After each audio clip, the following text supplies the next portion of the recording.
So, welcome again everybody, and thank you for joining the Infosym Global Webinar Day. Our topic for today is You Shall Not Pass. Keep your network secure and up to date. My name is Dietmar Kneidl, Director of Sales Europe with Infosym, and I'll be moderating today's event. Joining us from our office in Austin, Texas is my colleague and also one of our two presenters, of course, Senior Sales Manager Jaime Colom. Good morning, Jaime.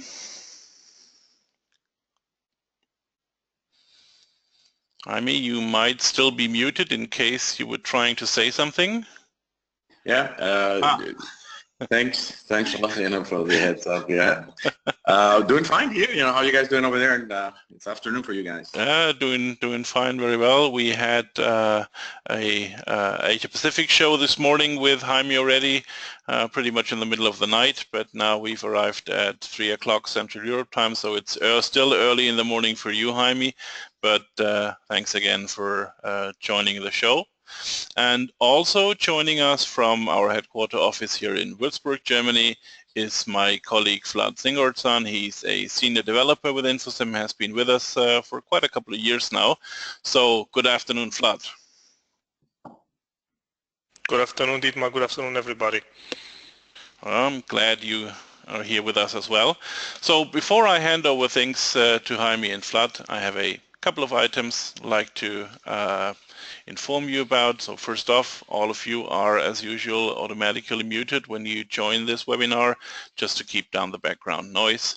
So if you have any questions, please feel free to type them in the questions window or the chat window at the bottom of the GoToWebinar application. We will be taking care of all of your questions either directly in the chat or at the end of today's webinar in our Q&A session, so please don't hold back. Let us know if we can answer any question you have. Also, please be aware that we're recording this event as usual, and you're going to be notified tomorrow with a small email on how to access that recording. And finally, we're again giving away 3 Amazon gift cards on this global webinar day. So my advice to you would be to answer the trivia question that is part of a quick and short questionnaire you will see when leaving today's webinar. So that's all household items from my end so far. So I'd like to go ahead and hand over control to our two presenters. If I'm not mistaken, Jaime, you're the one that's going to take over now, right? That's correct. Okay, well, off you go. Well, again, this is Jaime Colom, Senior Sales Engineer in North America. Good afternoon, everyone. We have a real packed agenda today. We're going to go through a few of these specific features that we have that we can offer through StableNet to keep your network secure and up to date. And what we're going to try to do is, right after every section, we're going to give you a small demo pertaining, to the section that we just talked about. And that way, we can keep it the subject, all together. With that in mind, we're just going to go ahead and start. And one of the things that it was quite interesting, not too long ago, I was just reading an article from Gartner. I came across some of the statistics, and they were quite surprising to me. I mean, music to my ears, because this is exactly what we do. But I was quite surprised, that 80% of the outages, are caused by people and processes issues. And out of that 80%, 50 of those are caused, by change in configurations and related integrations. And 60% of them are specific, availability and performance issues, resulting in misconfigurations. I mean, again, it's sad to hear that, but also music to my ears, because that's precisely what StableNet addresses. So I thought about showing you guys, because it was just an interesting quote, from Gartner. With that in mind, many governments and industry regulators, they require organizations to conform to standard best practices in order to become compliant. Different regulations such as PCI, SOX, HIPAA, NSA, you name it, there's many of them. They are important, to maintain this specific regulations, we need to check for this compliance, in order to avoid any securities and vulnerabilities in our system. Not to mention that doing such tags manually is timely intensive, costly, inaccurate, and more important, it's hard to keep, your network, open, for potential attack, by not having the desired time visibility in your system because you don't have the right compliance policies. So this is something that every company should keep an eye on. And I mean, this is why we have those regulations. Those regulations are supposed to be there, to prevent us, from potential attacks, in our systems. Many of these regulations also requires report on this policy compliance and violations, So it is important that you have a tool or system, that can provide you this type of information, which is important to provide, documentation that you are in compliance, with such regulations. So with that, Vlad, you want to show us, some of the good things that StableNet can do related to the regulatory compliance policy? Yes, of course.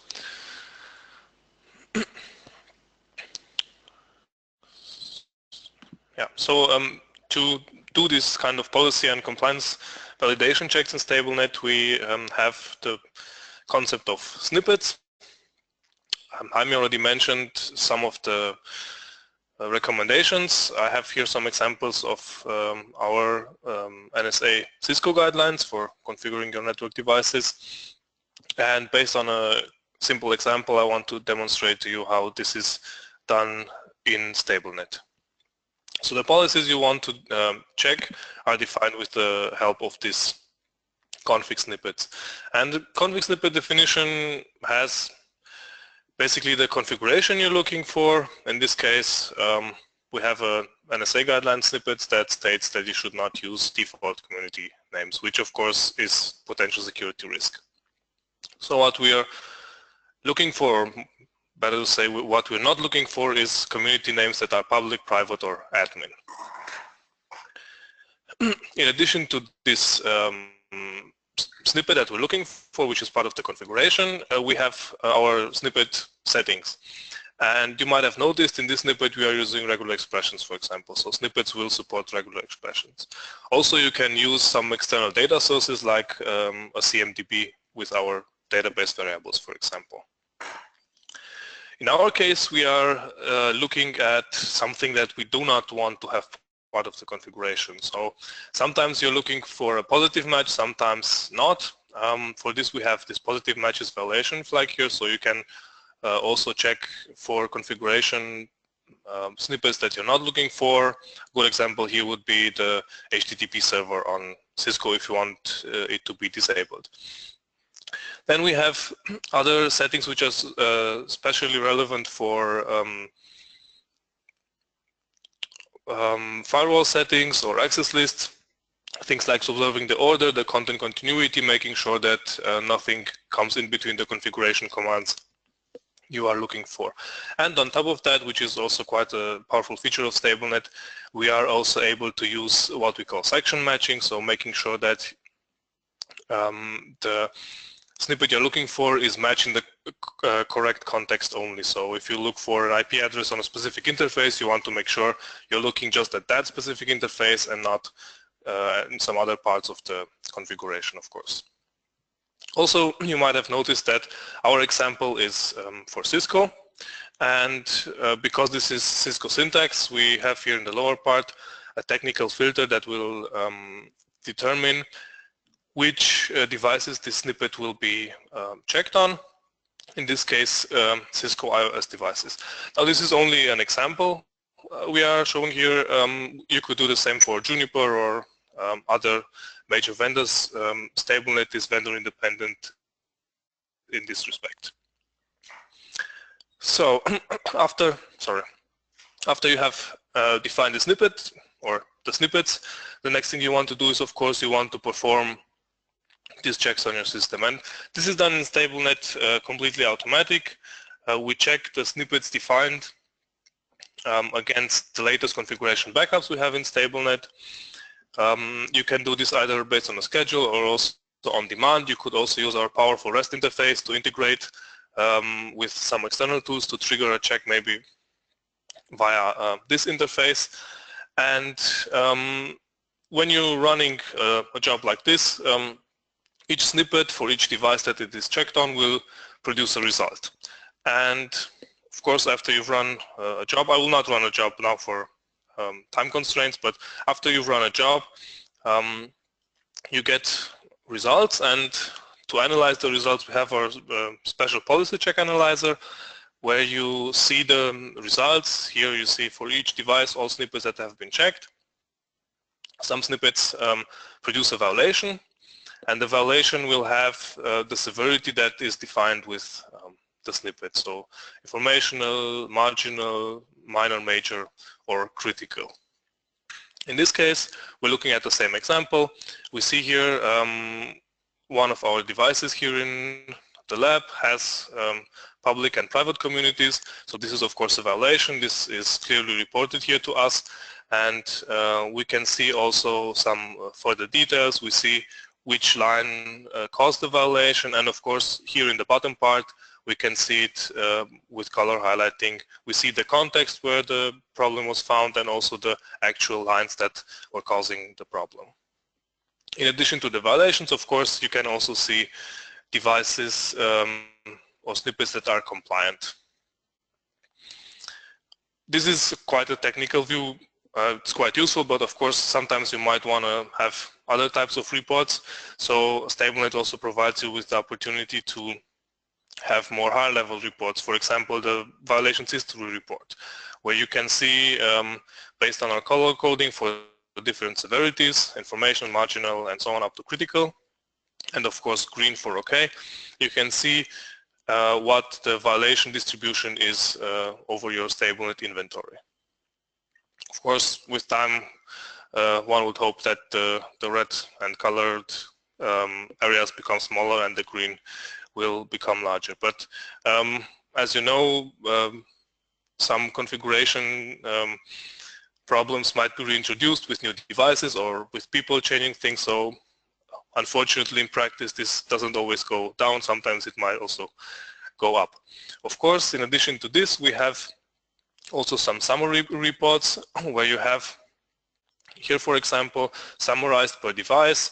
We have all the snippets that have been checked summarized. So we have the number of compliant results for each device, the number of violations, the distribution of the violations, informational up to critical, and also the maximum severity and the total number of violations. And all these reports are of course also available not only here in the group analyzer, as I've shown them to you, but also are available in the StableNet reporting, so you can generate these reports on a scheduled basis. Jaime, do you want to continue with the next topic? Absolutely. So just to recap real quick, on what Vlad was just talking about, so as you can see in the policy checks, not only we have to deal with government, you have the tool has to be able to show vendors, default configurations, design rules, policies, security access, and that's what Vlad was just showing. It's extremely important, that these device configurations, especially the default configurations, are taken and they're not overlooked because they can open holes into our security. It's the same thing, not only for security, but when you want to ensure the different designs, rules, and policies, that's exactly what that policy check is going to be doing for you guys. And not to mention the security access policies.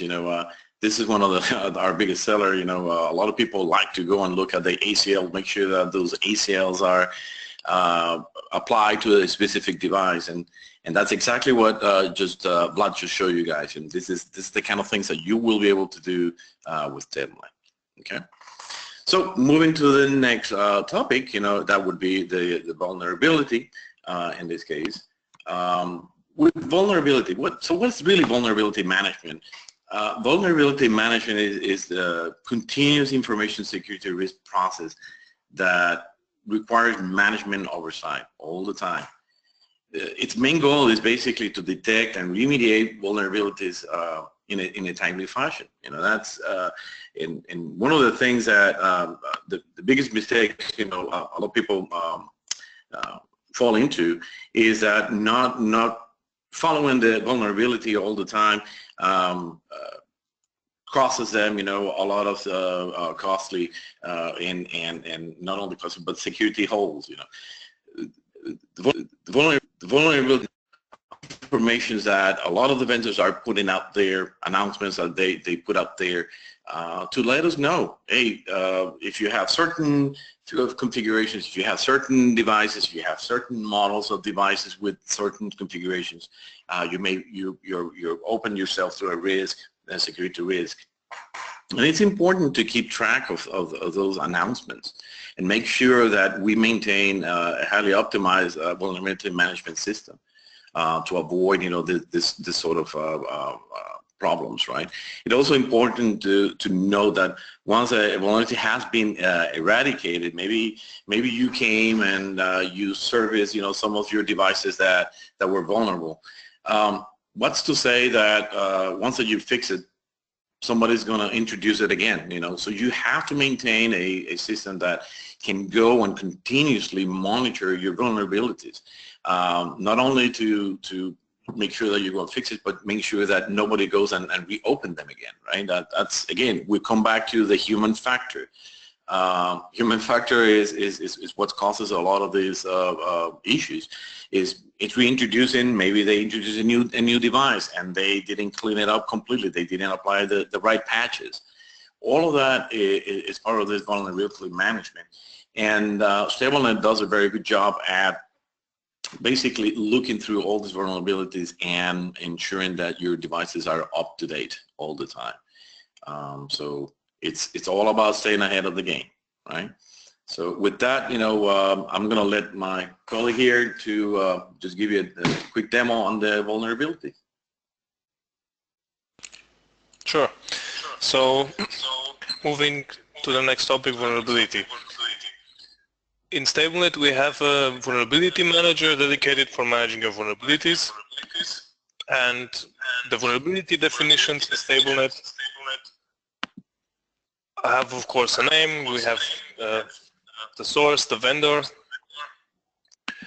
The source will always be the device vendor, in this case Cisco, but you can get the definitions, the vulnerability definitions from InfoSim as a service. Vlad, sorry to barge in like that. Yes. Have you changed something on your audio settings because you have an echo in the background? We can always hear twice what you're saying. I was also hearing the echo, so I'm not sure if it's from my side, but I can check again. It probably just wanted to be mentioned. So we've mentioned the echo, now it's gone. All good. Yeah, thanks for that, Dietmar. Okay, so getting back to the vulnerability definitions. We have the name which will identify the vulnerability, and this is something that is very important. We are looking for vulnerable devices and OS versions. So we have filters that will specify which devices are potentially affected by this vulnerability. In this case, Cisco iOS devices, for example. And we go a step further than that. We not only say, okay, Cisco iOS is affected, but we also keep track of the affected and fixed versions. So we can check accurately if you are within the affected range, or if you are running a version that has already been fixed or higher, then you will not be affected by that vulnerability, of course. After performing these checks, we go one further step, and we also check the configuration of the devices. Some vulnerabilities are only applicable if some features are used.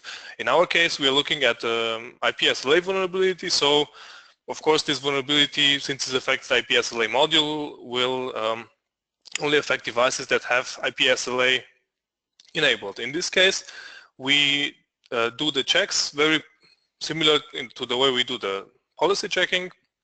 we have the same concept of snippets. We use the backups we have in StableNet to be able to check if a specific device is running IPSLA, and we do this by checking if it has the IPSLA responder command configured. Again, with the positive matches violation and all other settings, as you can see them right here. So with this three-step check, we are able to have very accurate results on the policy checking. The policy checking, also similar to the, vulnerability checking. The vulnerability checking is also very similar to the policy checking in the sense that it's done via job. So you will run a job, perform a vulnerability check, and then if you are affected by a vulnerability, violations will be raised, similar to the policy check violations, and based on that, you're of course able to report. And this is what I'm going to show you next. We have various types of reports. We have a very similar report to the policy violations history, also for vulnerability, where you see the evolution of vulnerabilities over time, of course. And then we have some more technical reports where you have, like in the detailed vulnerability table, where you have all vulnerabilities that affect all devices. You see here we have, we have all devices listed here and the vulnerabilities that affect them with the name.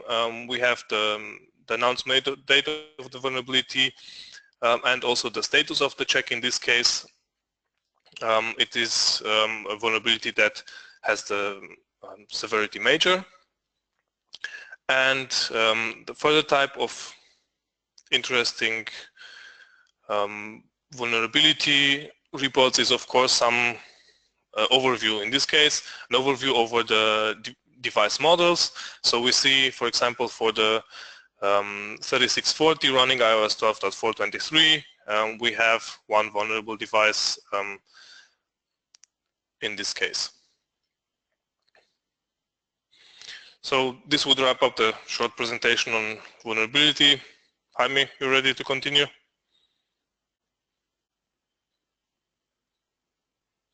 Sorry, I was a bit late with the switching, my bad.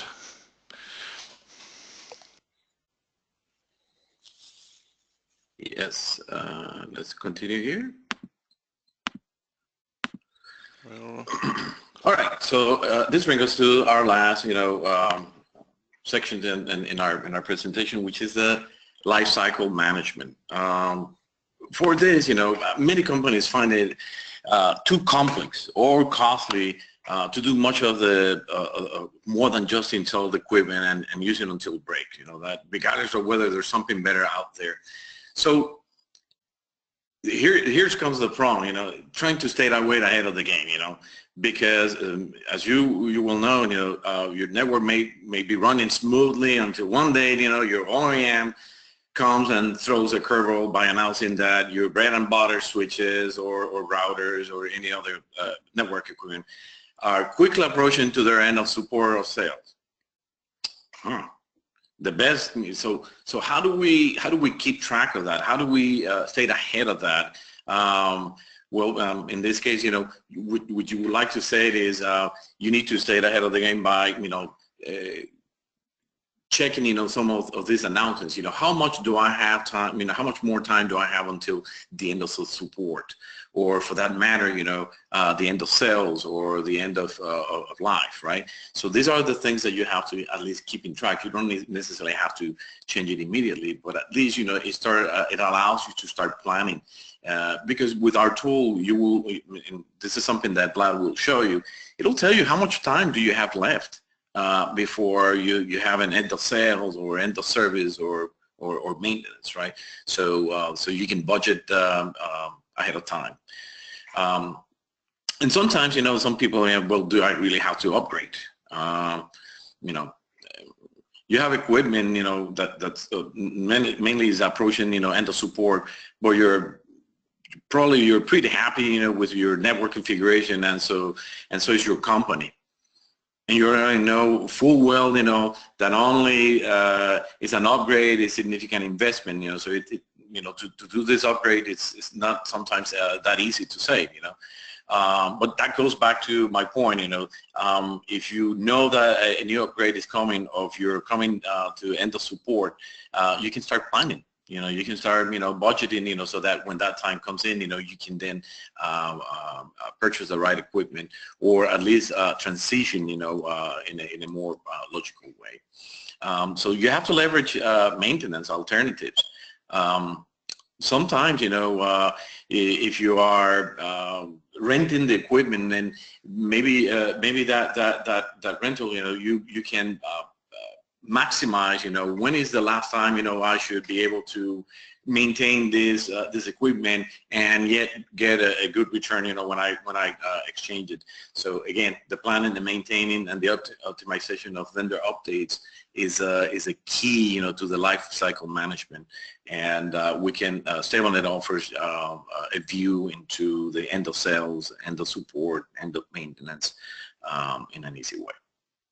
Okay, so with that, let's go ahead and show that with our demo, and then after that, we're going to take some questions. Sure. So end of life management with StableNet. As with vulnerabilities and snippets, we have a dedicated end of life manager where you can manage the end of life definitions in StableNet. We have 3 types of definitions: for devices, for modules, and also for software or OS versions. And let's just take an example here for this Cisco iOS version. Again, we're showing a Cisco example, but as I mentioned earlier, we are vendor independent, so you can do end-of-life reports with other vendors as well. You can also buy the definitions for the end-of-life data from StableNet as a service, if you like. End-of-life has been available in StableNet for some time now, and what we did with 7.5, we greatly improved this area. We have now 5 definable end of X, as we call them now, types. So end of sales, end of service, end of life would be the default ones. This one are always enabled, and you can also define your own.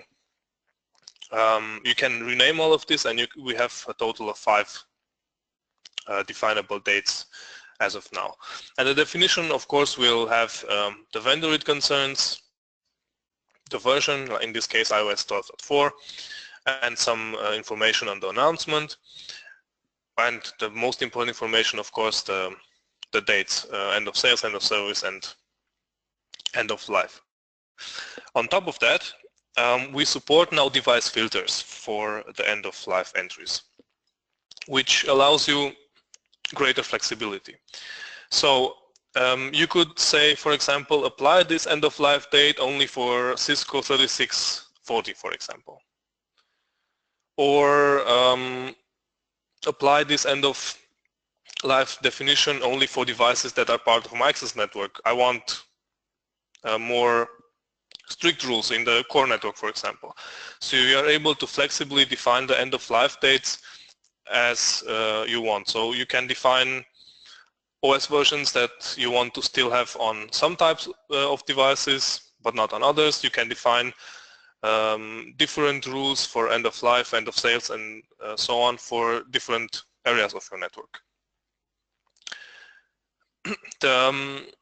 Once the data is imported in your system, you can, based on the information we have in our inventory that we discover automatically, you can generate reports with this data. So let us take a look at some of our end-of-life reports.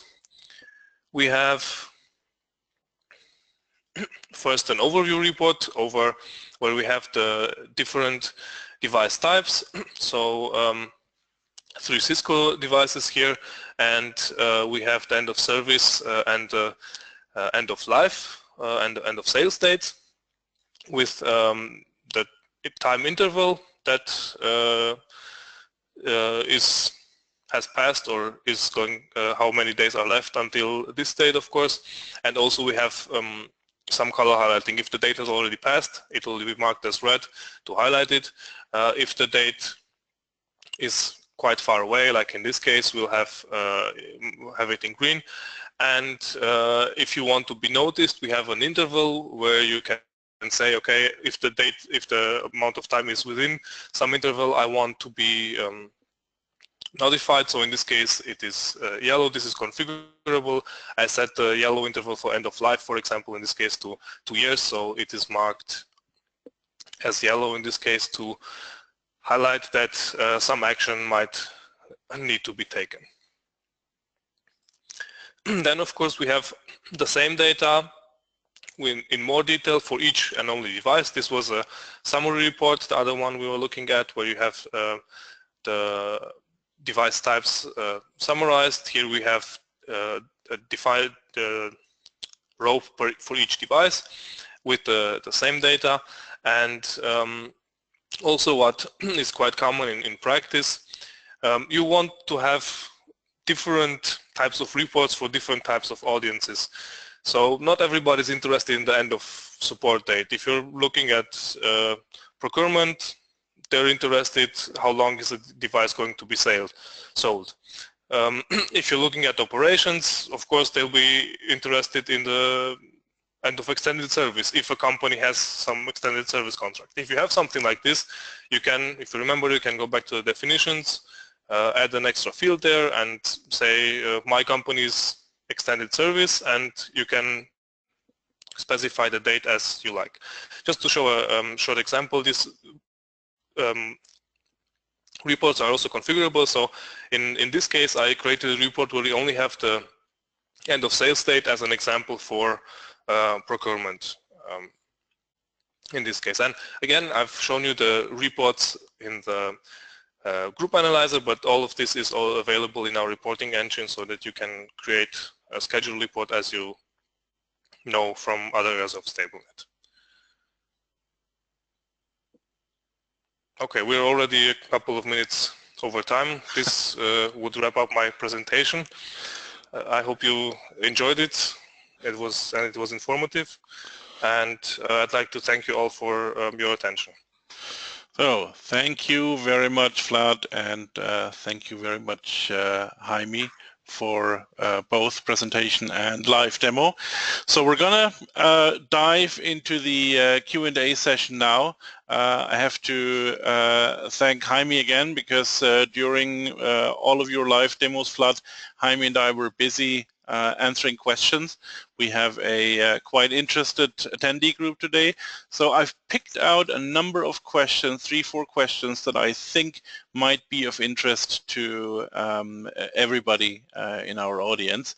So the first one actually deals with the topic of policy checking. So in the beginning of your first live demo, Vlad, you were talking about policy snippets. And one of our attendees would like to know, are these snippets provided out of the box? So do they come with StableNet, or is that something you will have to create manually? The snippets I've shown you, the NSA guidelines, are provided by us out of the box, so you can right away start using them. On top of that, of course, we haven't shown this process in the presentation because of time reasons, but you're of course able to define your own snippets to have your company policies checked. Okay, well, I guess that answers that question. Then there's another question that deals with configuration, and one of our audience members would like to know, what if different devices have different syntax? Well, not what if, we know that different devices from different vendors have different syntax. How do I specify which snippet to use? Is that something I have to do manually, or can that be automated with some sort of process? Well, if you remember, when we looked at the snippet definition, we have this device filters for each snippet. And then you can specify which snippet will be applied to which device. And this is important because different vendors and also different operating systems from the same vendor have different syntax. So you don't want to execute a Juniper snippet on a Cisco device or the other way around.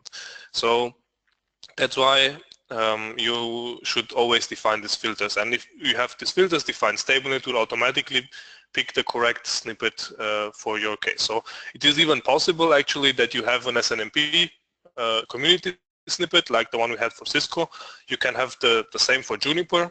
You could even name it the same if you want to, but with different filters, and then StableNet will automatically check the correct snippet based on the inventory information we have for each device. Okay, thanks for that answer. I have another answer dealing with our vulnerabilities. Do we only support Cisco, or are there other network vendors supported as well? Yes, we also support other vendors as well. Actually, all three topics that I showed you in the live demo today are vendor independent. So policy, vulnerability, end of life, and also what we didn't cover today, configuration. It's the same. We are vendor independent, so you can use these functionalities for all major vendors. Okay, thank you very much. And I think this is our second last question then, dealing with the EOX features. Are all those features you've shown us provided out of the box, which is part one of the question? And part two is, how often are those vulnerabilities being updated? So how regular will a customer that has ordered that service receive updates? Yes, service is a good keyword here. So the functionality is provided out of the box. The only thing you need to do is license the specific module. On top of that, we have the vulnerability or end-of-life definitions, which are provided by InfoSim as a service. If you have subscribed this service, you will get monthly updates on the definitions. And in special cases where there is a major vulnerability or something like this, we might also have extraordinary updates, but a month, depending on also how often the vendors will make these announcements public, is the regular interval. Okay, and I've saved, which I think could be the most tricky question for last. I was, trying to challenge you more and more, Vlad. That one of our attendees would like to know if there is a report for the history of iOS vulnerabilities per device or per model. I'm not sure if you can answer that right away, but I'm going to challenge you anyhow. So is there a report for the history of iOS vulnerabilities per device or model? I think you should be able to do this. So there's no actual report that you can just select and it will do the job, but maybe some of that attendees know. The reporting in StableNet is very powerful when it comes to filtering. And I think you can, picking up a standard report and using filtering, you could probably do something like this. But I'll make sure to get back to the person concerned and discuss this in more detail.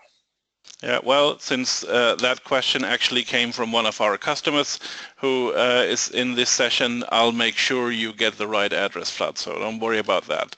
Well, thank you very much again for the presentation, for the Q&A, and of course for the live demo. I am going to upload a couple of PDFs in the background while I'm talking.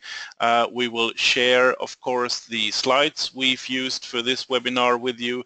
We will also share and make available for download a InfoSim white paper on NCCM and VLM, Vulnerability and Lifecycle Management.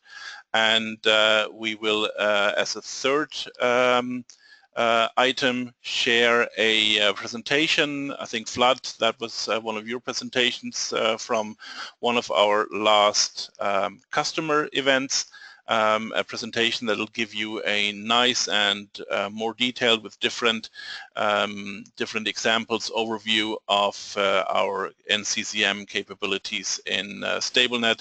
So I think two of those files might have already popped up. The third one will be with you in the next minute or so.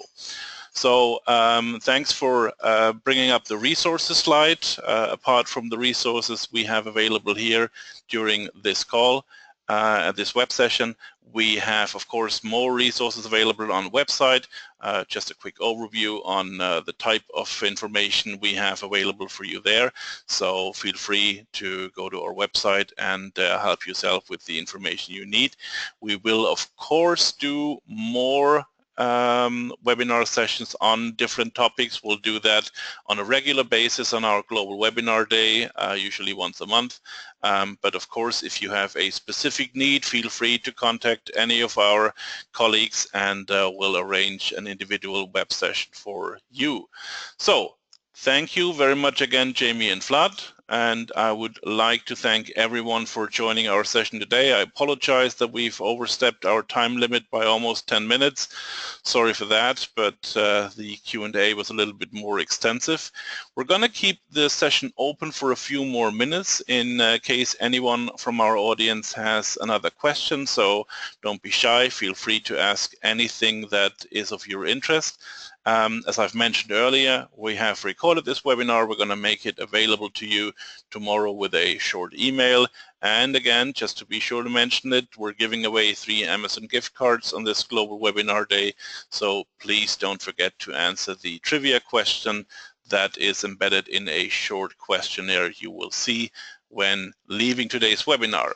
So that's all from us today. Thank you very much. Jaime, Vlad, any final remarks from your end?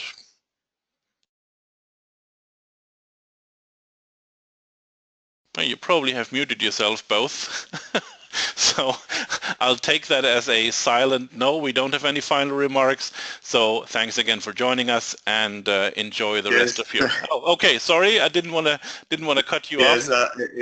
I was trying to fumble with the mute, but yes, I want to thank everyone for the attending. Hopefully this was educational. We share some light and it will be useful in the future. So I really appreciate your attention. Thank you. Yep. Thank you again also on everybody from my side as well. All right. Well, thanks again and enjoy the rest of your day. Goodbye.